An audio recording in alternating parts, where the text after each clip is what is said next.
예, 사건이 좀 복잡해지긴 했습니다만 시작은 당시 대검에 근무했던 손준성 검사라는 사람입니다. 고발장의 작성자로 지목됐고 윤 총장의 사주를 받았다는 의혹의 당사자이기도 합니다. 물론 본인은 작성하지도 김웅 의원에게 전달하지도 않았다고 강하게 부인하고 있습니다. 이 지점에서 논란이 또 하나 있습니다. 당초 손 검사가 윤석열 후보와 매우 가까운 사이라는 가설에 대한 것입니다. 여권은 손 검사의 당시 위치가 윤 총장과 매우 가까운 곳에 있었다는 점을 강조하고 있습니다만 당시 법무장관이었던 추미애 장관이 지금 와서 전혀 다른 얘기를 했습니다.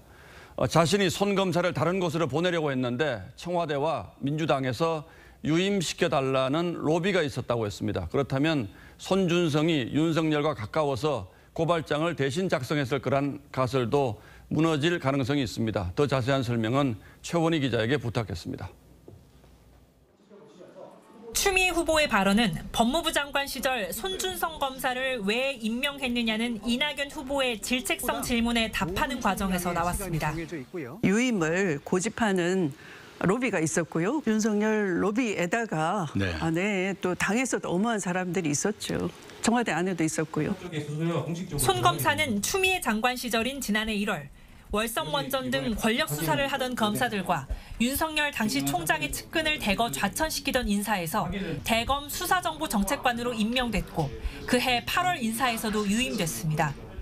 박범계 법무장관은 손 검사가 윤석열 후보와 특별한 관계라고 주장했는데 전임 총장과 손준성 검사와의 관계는 매우 특별한 관계였습니다.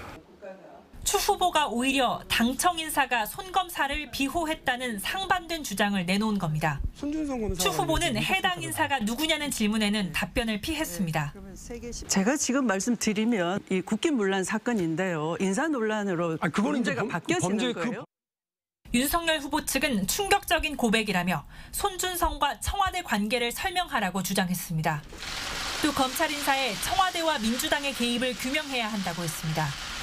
민주당 관계자는 추 장관의 발언에 대해 당시 추윤 갈등이 깊었던 만큼 검찰총장의 요구를 당청이 어느 정도 수용할 필요가 있지 않았겠느냐고 설명했고 박수현 국민소통수석은 청와대가 왈가왈부할 사안이 아니라고 했습니다. TV조선 최원희입니다.